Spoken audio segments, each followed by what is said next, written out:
Fantastic. Okay, so yes, we are live. I can see that the comments have started to come in. So we'll just give people a couple of minutes to join us, make sure everyone can gather before I go around and do introductions. This is the part of the evening that I normally don't like the most, which is where we wait for somebody to actually view and hopefully listen to what we're going to talk about, and also finding something to talk about that's not part of the evening, just to fill this blank time. So with that in mind, I'm going to apologise to everyone for my awful voice this evening. I'm sorry, I am full of cold. I feel for you. You're going to have to listen to this, and I hope I don't sneeze too much. But it's a wonderful opportunity that I didn't want to miss tonight. We've got two fantastic researchers joining us to talk about their new book. And also answer some questions. And we've also got 4 amazing teachers from primary schools from every corner of the United Kingdom. So this is going to be a fantastic session, and we hope that as many of you other teachers out there, as well as PAT volunteers that are interested in the benefits of animals in the classroom, also find this incredibly beneficial too. Right, so I can now see we've got at least 37, it's going up, 40 people watching us live. So let's start. Good evening, everybody. Thank you for joining this Pets as Therapy live session. It's the 3rd session in our revamped PAT Chat live with Matt. This evening, I am joined by Dr. Helen Lewis and Dr. Russell Grigg, who are the co-authors of a newly published book called Tales from the Classroom. Now, we are talking tonight about the research that's gone into this book, the benefits of having animals in classrooms, and we're going to have some questions from the 4 teachers that are also joining me. Welcome to them as well. We've got Emma Wallace from Newton Blossomville Primary School in England. We've got Hannah Earnshaw from Crown Primary up in Inverness in Scotland. We've got Car McCoy from Northern Ireland. And we've got Julie Jenkins from Pencoed near Bridgend in Wales. So welcome to everyone. Before we move on, I'd just like to add a couple of things about why we're doing these sessions. So we're trying to essentially engage with our existing volunteer base, as well as talking to new people about the services that the charity actually provides through the visiting. And one of these services is called Read to Dogs. Now, Read to Dogs, for those of you that don't know, is aimed typically at primary schools, and it's there to help children that may be struggling with a literacy-based problem, whether that be in an in-class intervention or as a more one-to-one type scenario where they're taken away in the presence of a teaching assistant and one of our volunteers. Now, because of the ongoing situation with COVID-19, we've actually piloted and rolled out a model called Virtual Read to Dogs. And some of the schools and the teachers that we've got present with us tonight have actually been involved in that. So I'm hoping that we can also find out a little bit about how they're finding that model roll out within their schools. I've got Ryan, as usual, monitoring the feed, and he's going to ping me any questions. So for anyone watching that has a question for any of the participants in tonight's session, please do add them to the comments section on the Facebook Live, and Ryan will do his best to ping them across to me, and if we've got time we can try and answer some of those. If you've got any suggestions for future topics, then please do email marketing@petsastherapy.org. If you've got questions about volunteering, then please do email reception@petsastherapy.org. Ryan will put those email addresses in the comments section as well. So I'm now going to start tonight's session. So, as I said, we've got Dr. Helen Lewis, who's on the left of my screen, and Russell Grigg, Dr. Russell Grigg, on the right of my screen. And we're going to go round initially, teacher by teacher, with some questions that we decided we'd like to ask. So first of all, if I could ask Emma to unmute, and I believe you have a question for Russell. Yeah, hi, Russell. My question is, generally, what does research tell us about how animals in schools and colleges can help students? Thanks, Emma. I think the first thing to say to set the scene is that there's a broader educational research picture and our own experience as teachers, as you'll know, Emma, that motivation is the key to learning. And it makes sense if we're interested in a subject, we're likely to be more attentive. I'm old enough to remember the wonderful story of Kess by Barry Hines in the 60s, which is about a working class lad from a dysfunctional family who was deemed really no hope in school. And what happened, if you know the story, some of our listeners might know this, that he found he reared a kestrel. And that relationship with that kestrel was almost his salvation. Billy, the kind of hero, stuns his classmates in one scene, and you can watch the clip on YouTube, it's well worth watching. And he shows his classmates his wonderful interest in falconry, and his English teacher's left in awe. So that kind of story for me sets the scene, really, that if you can motivate children, and animals are a wonderful motivator for most children, then that really is a key to start the learning process. And generally, I mean, as our teaching colleagues will know, that animals offer so much scope in the curriculum. You know, you choose any subject in the curriculum. If you think about language and literacy, you know, the animals feature in so many stories and poems. And then you talk about history and art, the prominence of animals there. Then you talk about religion. Animals are so important in all the world faiths. And then if you talk about science, you know, animals there in terms of talking to children about life cycles and also difficult subjects, you know, in moral education like bereavement and loss. Animals are a way of you know, introducing those subjects. And then I think specifically in terms of the research on animals and the way in which they can help children and young people, we do know certain big picture things. We know that in the area of reading, Matt mentioned reading at the start of the session, we know that children, research studies have shown this, that children gain confidence. Children perhaps who are shy, who may feel reluctant to read, in the presence of a trained dog in particular, then they come on leaps and bounds, and they feel more confident, more relaxed. There's a kind of non-judgmental audience, if you like, and that really brings them out of their shell. So there's a lot of research on the kind of reading and language development, the speaking and this comfortable environment. And then there's also research in the area of social and emotional development, which I know Helen will talk about later on.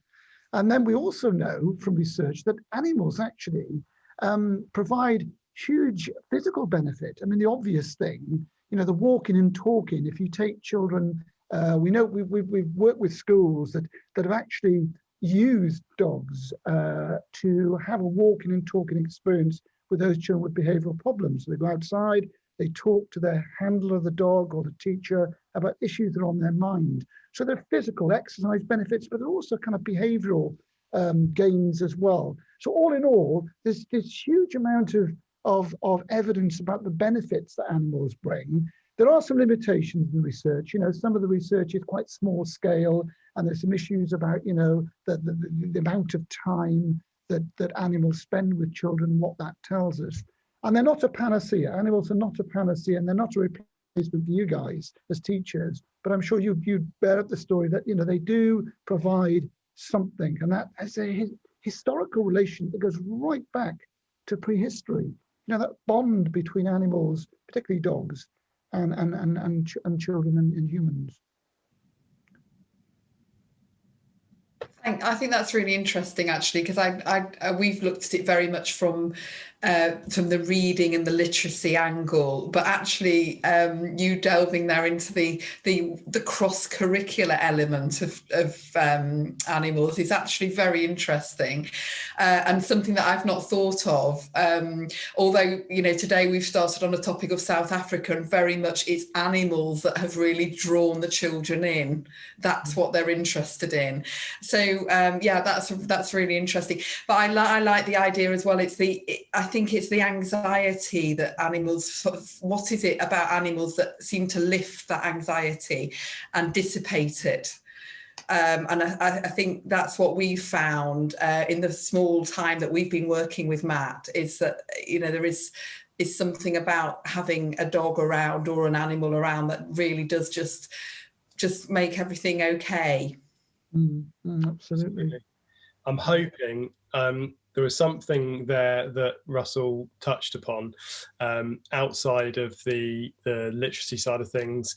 It was the emotional support, and actually, maybe not now, but later when Julie Jenkins is talking, I know, because I experienced it when I actually visited Julie's school.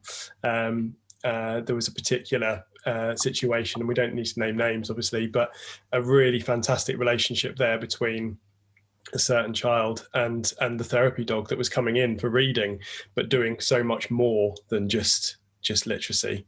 So hopefully we can come back to that, Julie, if that's okay with you, because it's actually your question now to Helen. So Julie, if you'd like to unmute, and then you could ask that question to Helen, that would be fantastic. Hi, Helen. How might the involvement of animals support children and young people in returning to school after the pandemic? Oh, thanks, Julie. That's a really interesting question, and evening to everybody.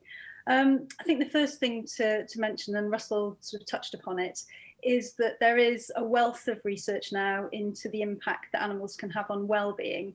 And it's a huge area, as you can imagine.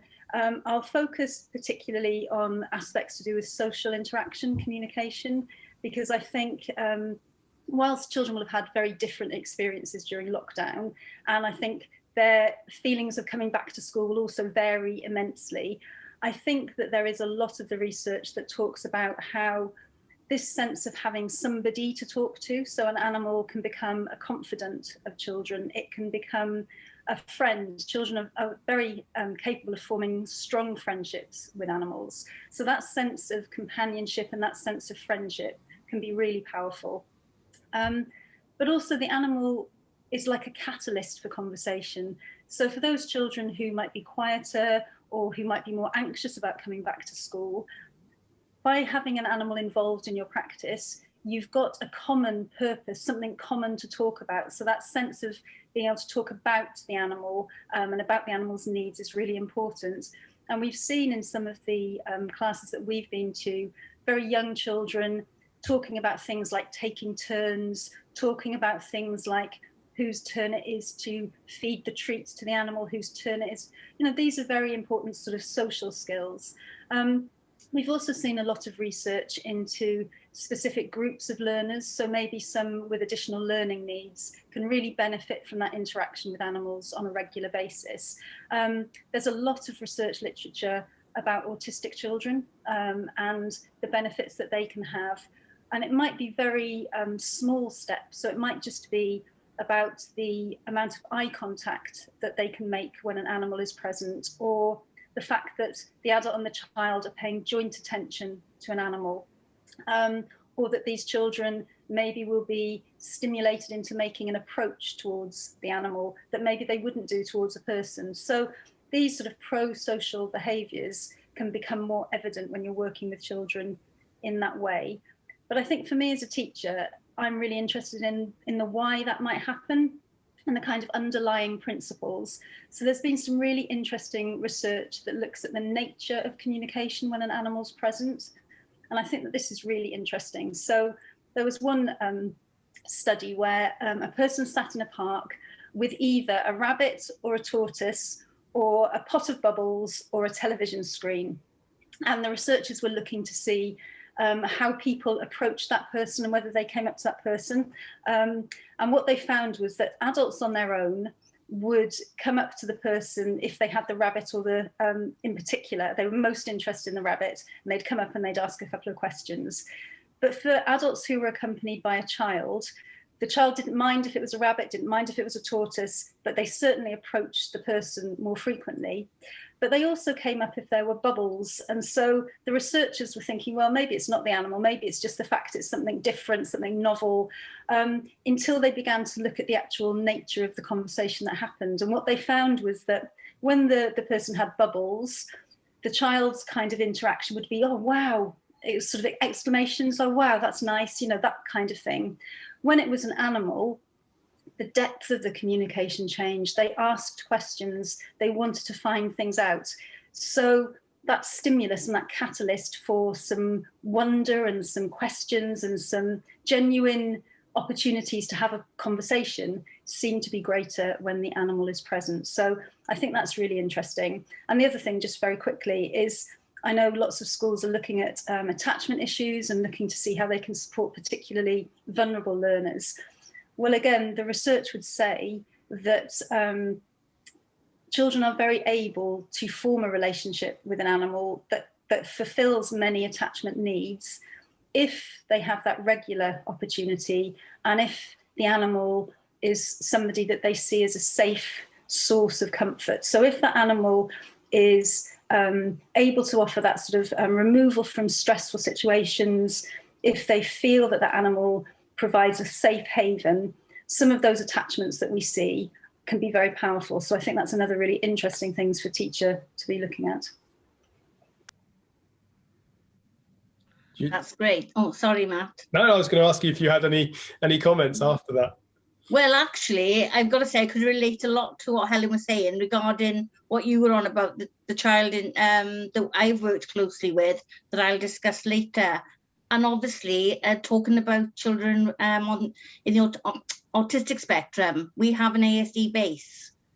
And having our therapy dog go into the base, something as little as, yes, eye contact, which is massive for these children, I've seen, and it is so powerful to see. Perhaps if you're happy, Julie, please mention now the child that I think we're both thinking about. Yeah. The situation.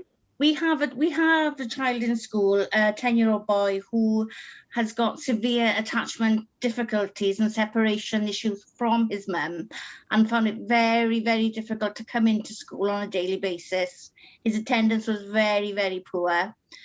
Being a family engagement officer, I set up communication and trying to build relationships with this child. Tishan, then our therapy dog, was brought in one day, only by chance. The child, there was this strong bond, a tremendous bond automatically with the dog. And I knew there was something special there with Tishan. So Tishan was brought in on a weekly basis, and this particular child's attendance dramatically improved, but more so than that, his confidence. On many occasions, he would sit in the room, not speaking at all. As soon as Tishan came on board, he would be stroking and talking to the dog, sometimes actually talking to me about the dog. And basically, there was a full turnaround of this child, and that had a knock-on effect with the mother, because the mother was very anxious about the child coming into school because there were so many issues. So between myself, teaching the dog, and the dog owners, we built this wonderful relationship. And you saw yourself, Matt, it's very powerful. It's incredibly powerful. Yeah. So thank you for sharing that, Julie. It was when Russell said about the additional areas that dogs coming into schools can help with. I straight away thought of that situation of when I came and visited. Yeah. I've got a point to add, and it's not relating to schools.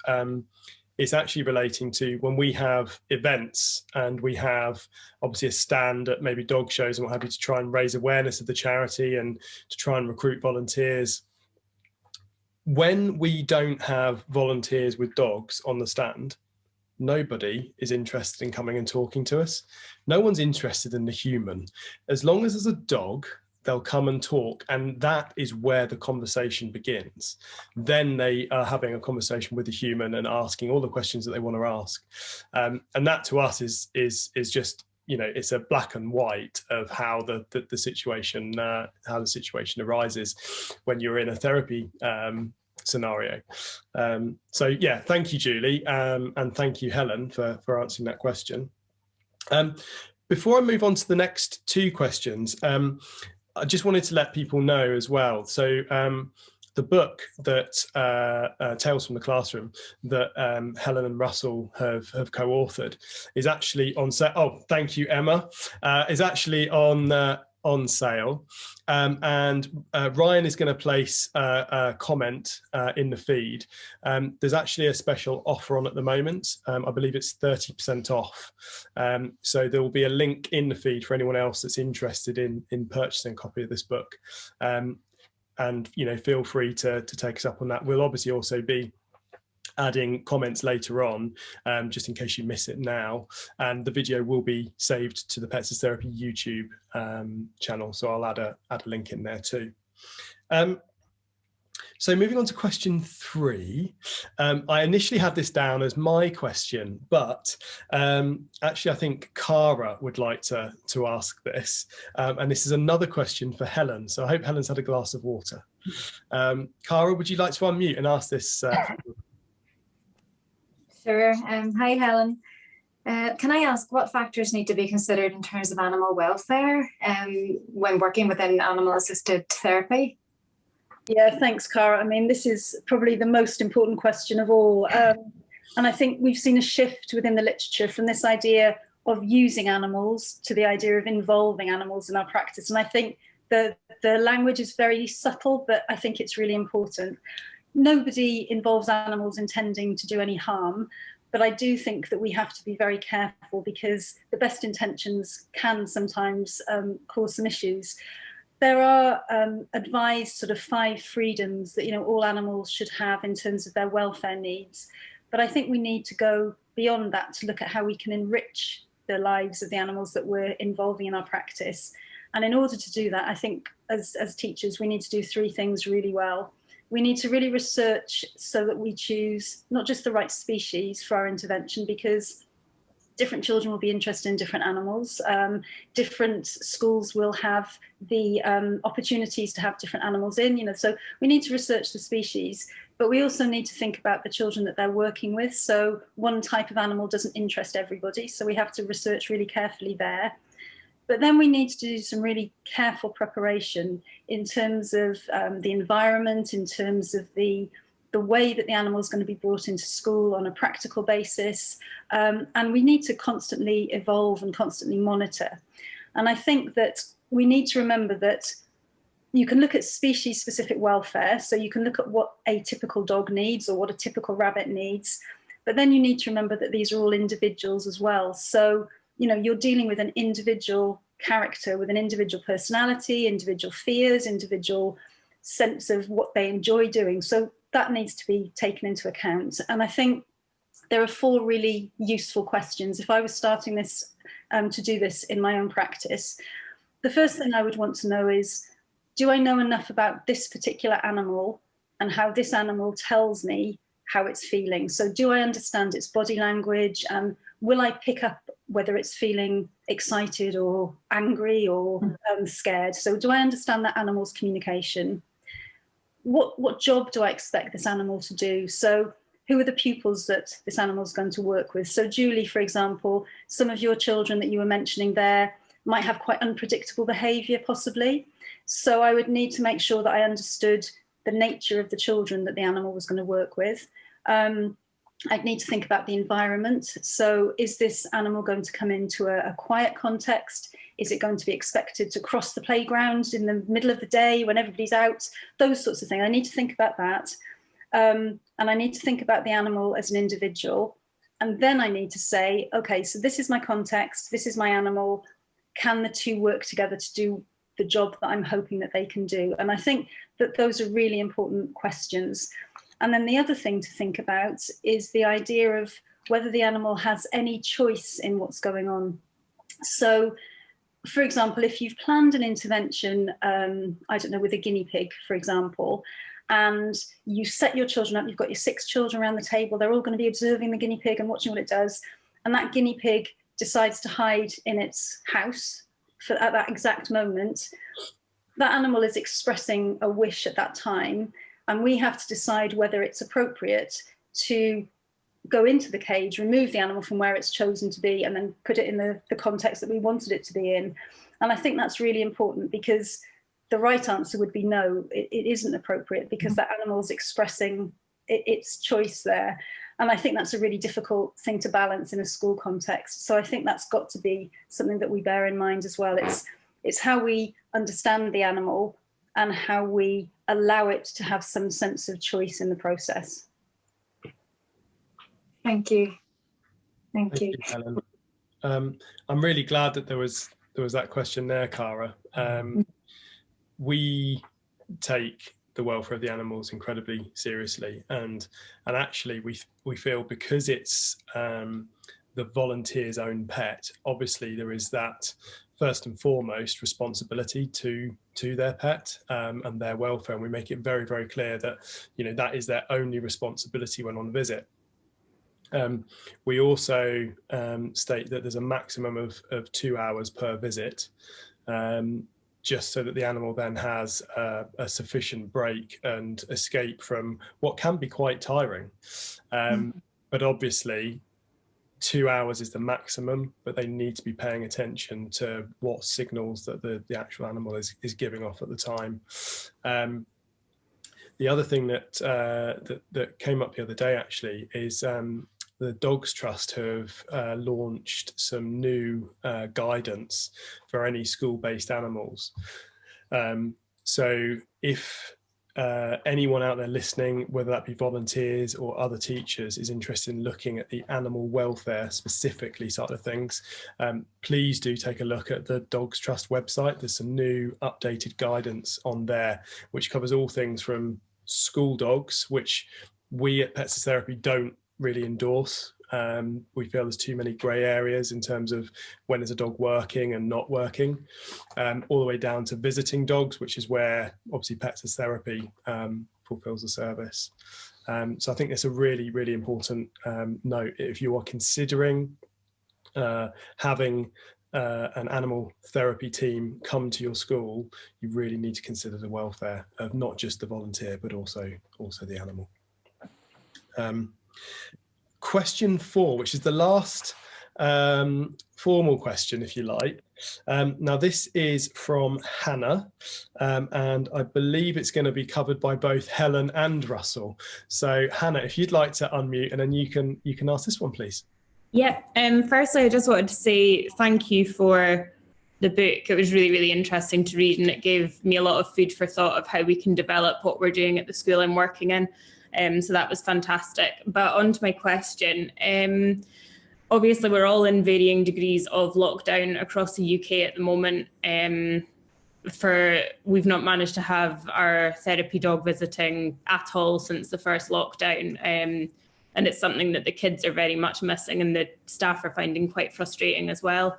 Obviously, a lot of people are using video chats, Zoom, as we're doing just now. I was just wondering if you were of the belief that video interaction meetings with the animals could be of benefit when the face-to-face interactions aren't possible. I'm not saying they'd be of the same, but do you think it could have some kind of an impact? You want to go first, Russell? Or do you want That's super polite to start, so you go first.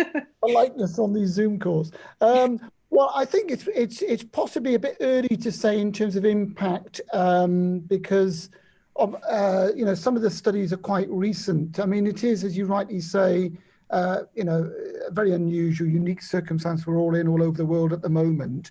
But I mean, there are clearly going to be benefits, aren't there? So, for example, there will be children who might have allergic conditions, reactions to animals, or the fact that they may be at home or not actually in a face-to-face context in the classroom, they can actually benefit from virtual arrangements. I mean, there have been studies actually, to be frank, which have looked at, which Helen touched upon earlier on, which have looked at like robotic animals and virtual pets and so forth, and they've actually shown a whole raft of gains that can accrue for those children participating in that kind of research. So I think my first impression would be, yes, there will be gains, but it's probably a bit early to say in terms of a more longitudinal picture. And I think the reality is, whatever happens, when we go back to school, it is going to be a new experience. I think everyone recognizes that all over the world. It is going to be a new kind of environment. And there's no reason why I don't think that some blended approach would not work. I mean, it offers more flexibility, of course, doesn't it? And it takes away a whole set of logistical issues associated with face-to-face visits. But personally, I think, the actual experience, the tactile experience of touching a dog or any animal, we've seen a whole raft of animals in these arrangements, not just dogs. The actual physical tactile experience, I think, is quite hard to replace. Yeah, I mean, that's really interesting. And I think we've seen some schools doing some really innovative things, actually, particularly, again, to do with well-being. So that kind of opportunity for maybe pupils to show their pets, in a registration session, and just to sort of break down some barriers, because learning online is weird, isn't it? It's different. You can't read the room in the same way. So that kind of engagement and motivation can be really good. But I do think Russell's right that some of the benefits in terms of, well-being of the animals as well might be something that we think about in the future. And there has been some research that's coming out now that looks, and I don't know a huge amount about it, but as Russell was saying about the touch, well, there's some research to create a kind of fabric that has fur-like haptic technology within it. So the actual fur feels very lifelike when it's stroked, and I think that's being explored in the US. So the whole technology side of things, I think, is beginning to take off. But yeah, it's definitely something that I don't think we should get rid of when things return to a bit more of a face-to-face context. I think it's something that we should definitely explore further. That's really interesting and a lot of food for thought. And yeah, it gives scope for possibly, sorry, that's my dog in the background. Oh, yeah. Yeah, it gives a lot of food for thought in terms of a possible blended approach to maximise that. I'm going to mute now. Thank you, Hannah. That's fantastic. And I don't know what the name of your dog is, but well done. That was amazing timing. Yeah, I mean, I think from Pets as Therapy's perspective, we never envisaged the virtual service replacing. It was a service to temporarily assist in this awful situation we all find ourselves in, and then obviously to be a service that can supplement an in-person visit. Anyone that's had that benefit and time with a companion animal knows how lovely it is to be able to touch the animal too.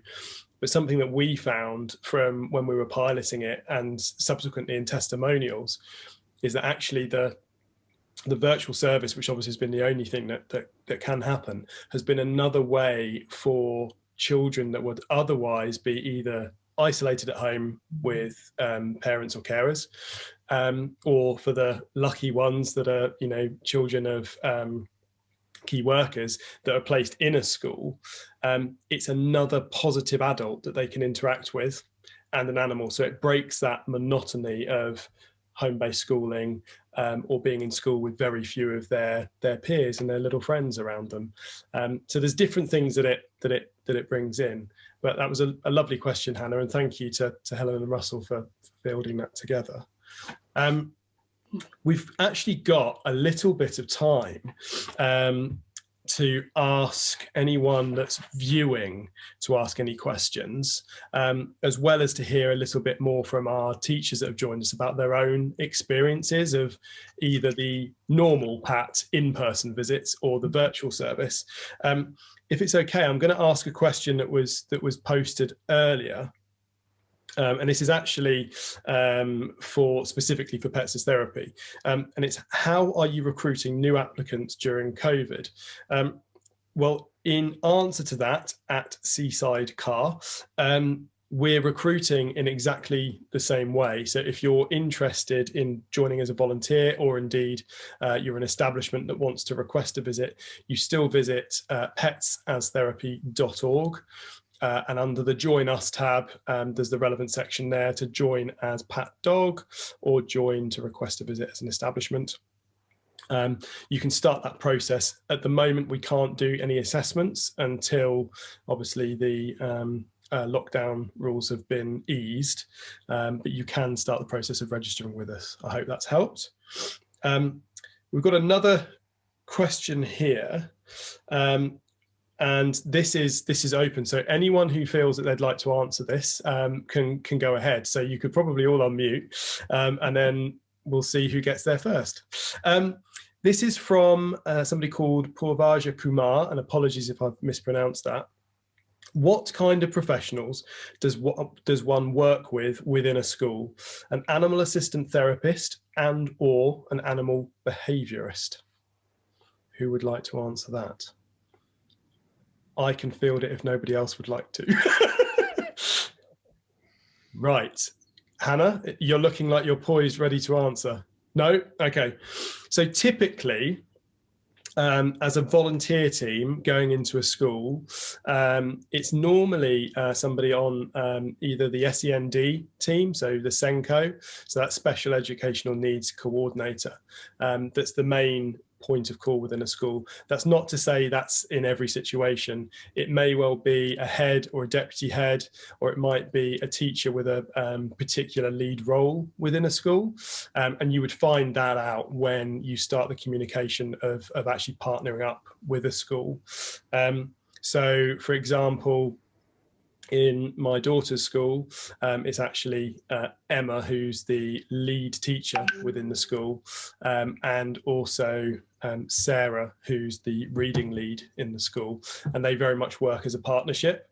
But obviously larger schools, it might just be one person. So I think the main point to take from there is it's a conversation between you, the volunteer, and the specific school about how you're going to work it in that setting. Let's see if we've had any more questions. Question from Vince Larkin. Again, this is for us, sorry. Do you have a preference to having a big or small dog in school? The simple answer to that, Vince, is no. We have dogs of all sizes, of all breeds. Literally, I say it all the time, from a short-haired Chihuahua up to a Great Dane, Bull Mastiff, and everything in between. It very much, for Pets as Therapy, is dependent on the temperament of that animal, and the way that the team works between the volunteer, so the pet owner, and the animal. And of course, we were talking about welfare earlier, about how they actually gel with that environment, because a pet therapy team going into a school may or may not work. That same team that doesn't feel comfortable within a school environment may be a fantastic hospital visiting team. And you just have to be very much aware of the signs and the feedback you're getting from that animal. And indeed, the human element may feel more comfortable in a school setting than a hospital setting. So it swings and roundabouts. So thank you for that question, Vince.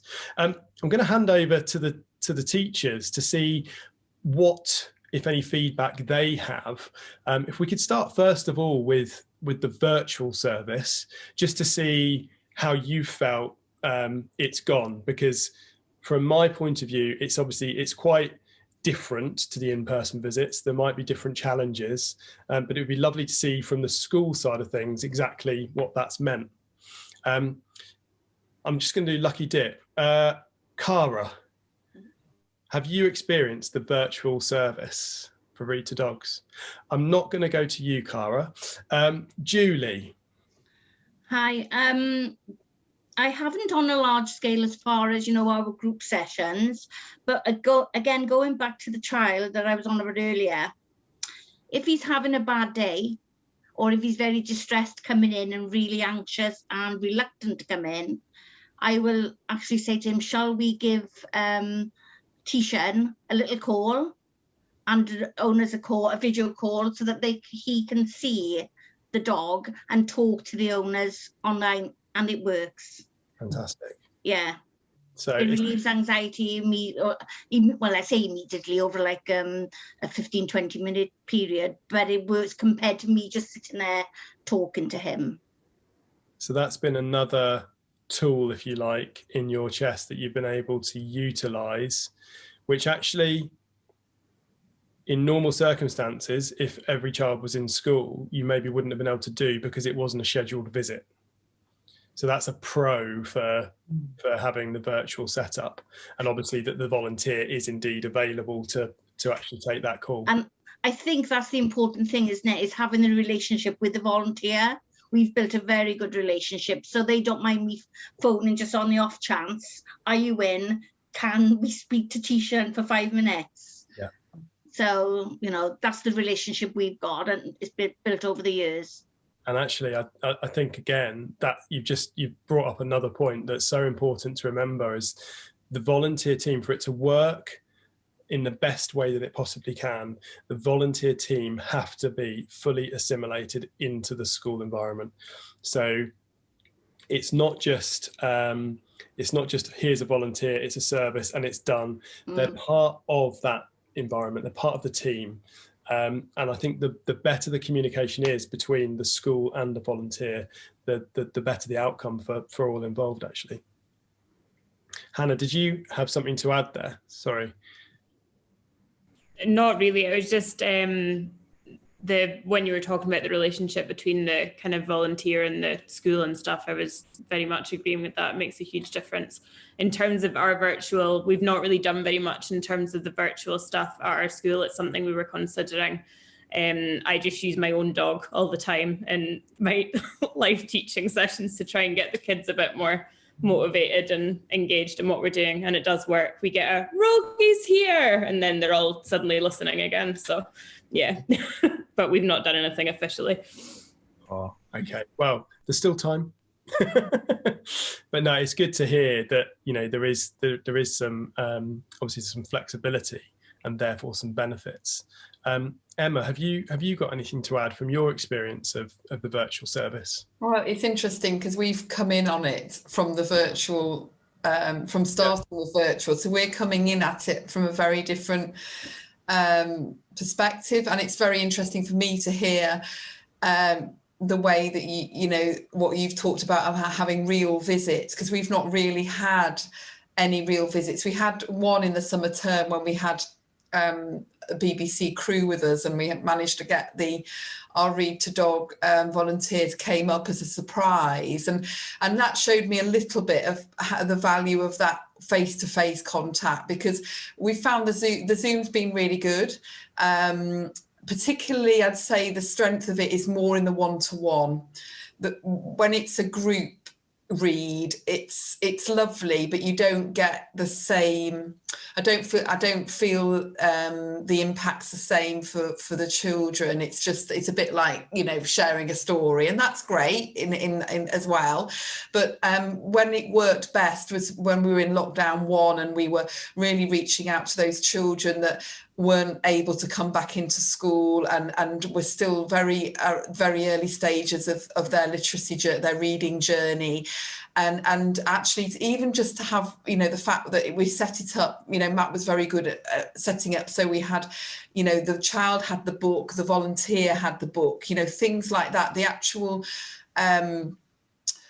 structure of the session needs to be quite well thought out, and make sure that where the child is sat and where the volunteer is sat, you know, so you've got good proximity, you've got good visuals on the volunteer and the dog, and just working through all of those aspects of the call. And, you know, so they're both, you know, they can both look at the pictures and they're following together. You're not doing a lot of this business, you know, they can share the book, but that worked really well. But that's where the benefit was, I think, in those one-to-one sessions, and I really felt it helped.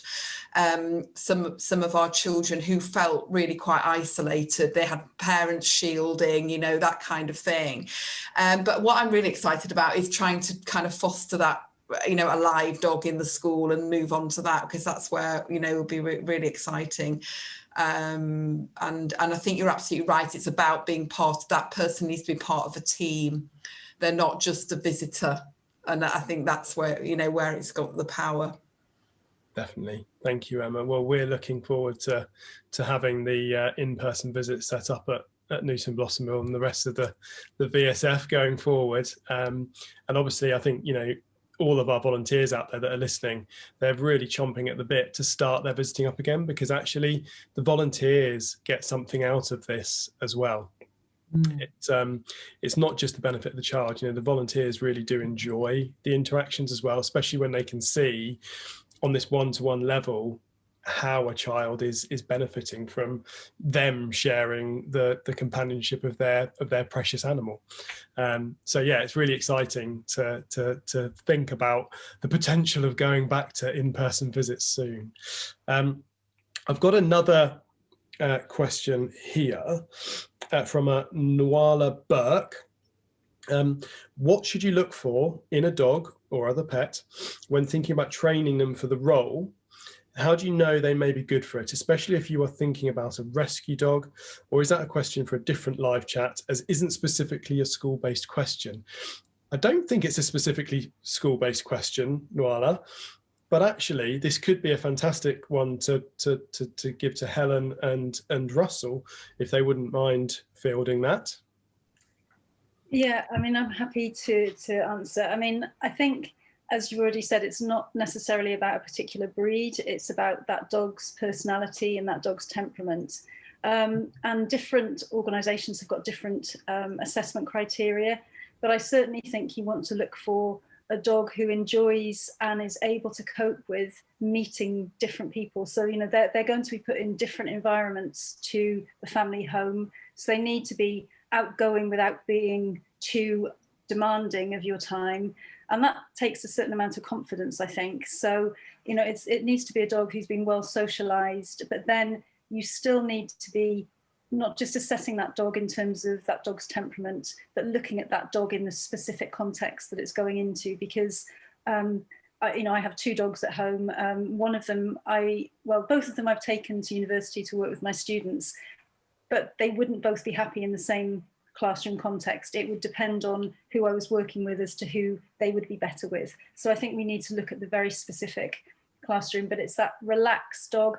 It's also about the handler being relaxed as well, I think, because they pick up on so many cues from you. So again, it's somebody who feels confident in that bond. You know, you feel that you and your dog are a team when you're going in, and that you can work together, and that you're in tune with one another. And I think that's a really important part of the relationship as well.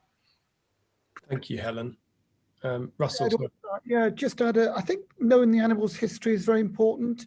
You know, that's a factor, I think, and it's difficult to generalize, isn't it? Because even with breeds, there are very different temperaments, you know. So I think there's a whole set of factors that need to be taken on board. But clearly, one of the most important ones is the training itself. You know, it's very important that these animals are properly trained. I think Helen in particular is concerned, you know, that there can be a tendency, can't there? I know I'm going to slightly off the question, but to be overly excited by the whole animal thing and be very evangelical about it and think, great, bring them all in, this is the cure-all. But it's not, is it? You know, it's a very serious business. And as we said at the outset, you know, there's a movement away now from not harming animals to doing good for them. So it's very important that we don't just sort of say, right, this is the way forward. It needs to be more measured, more calm, and understanding the temperament of the animal is important, but it's much broader than that. You know, there's so many other factors to consider, I think. Their reactivity, how they react to different contexts is important as well. The responsiveness to different situations and trigger points. Absolutely. Well, and actually so there's been some really interesting research, actually, just in things like understanding how far the dog may have to travel to get to a school. That can be a really big factor in how well the dog will then go into the school environment. So there are all sorts of external factors as well to think about. So it's about that relationship, and then it's about the context that you're going in. but also it's about how you're going to get to that context and all sorts of things like that. So it's complex, I think. Yeah, absolutely, and it's not set in stone either. So we, when we're going through the registration process, or when an applicant has applied to join Pets as Therapy as a visiting team, at the relevant stage, there's actually a temperament assessment with a trained assessor and that team, and there are various questions in there. So we do a full body check of the dog to make sure there's no sensitive areas and what have you, but we also ask questions about how that dog behaves in situations with adults that are unknown to them, other dogs, should they ever meet another dog, both on and off lead, children and young people not known to them. And obviously, we're just checking there the responses that we're getting from the owner, because you like to think that for the most part, they've already done the hard job for you, and they've had a good think about, is my dog really suitable as a therapy animal? Has it got the right temperament? And then we're doing the double check to make sure that what they have actually said is of course correct. And for the majority of the time, it's bang on. But you can then have conversations with them about, based on your observations of the dog, where might be best for them to visit. So you might be saying, have you considered this type of establishment? Have you considered this type of establishment? And it just gets that conversation going. And of course, as I said before, we know that you don't go to a school and go, right, that's it, I'm visiting a school. It's very much, is the team comfortable? Is the school comfortable? It's a conversation. And if neither of those parties are happy, then obviously, you can try a different environment. So yeah, I think that's a really, really valuable point. I'm really aware of time, and we've actually kind of gone over a little bit. So I think I'd probably like to just say, firstly, thanks to the audience. We've had a fantastic viewing tonight. The comment section is alive, and I'm really glad I've had somebody else filtering through the questions for me. It's incredibly difficult to do that whilst talking. And then, of course, to thank you all for giving up some of your evening to spend time asking questions or answering questions. It's been really lovely to be joined by teachers from across the UK. So thank you to Hannah, thank you to Julie, thank you to Cara, and of course, thank you to Emma, as well as thank you to Dr. Helen Lewis and Dr. Russell Grigg. And just one final shout out. The book that you guys have published, Tales from the Classroom, is of course on sale. And at the moment, there is a 30% offer. Oh, look, there's Emma again. I promise you, I did not set this up in advance. Oh, look, oh, there we go. Look, we just need a screen of Tales from the Classroom. Oh, everyone's going to do it now. Thank you. No, you're more than welcome. I think it's a fantastic read. Now, as I said, it's on offer at the moment, 30% off. And that includes postage and packaging, I'm reliably assured. So the link will be in the comments feed, and I'm going to make sure it goes into the YouTube section as well. So anyone in considering having a school therapy dog, please do buy a copy of the book. I'm sure you'll find it a really fascinating read, very factual.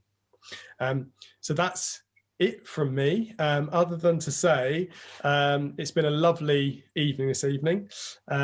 Thanks for the continued support of our volunteers and our supporters. Do remember to send any other topic suggestions for these chats to marketing@petsastherapy.org. And if you've got any questions regarding volunteering or registering as an establishment, please email reception@petsastherapy.org. Now, we'll be back again at the same time, so 7:30 p.m. in 2 weeks' time, which I believe is Monday the 8th of March. And I'm going to be having a chat with a teacher called Hannah from a special educational needs school up in the northwest of England. So I hope as many of you can join me as possible then. But for me, it's good night. So thank you one and all for joining us. Thank you. Good night. Bye. Good night, everybody. Bye. Thank you, teachers. Thank you. Bye.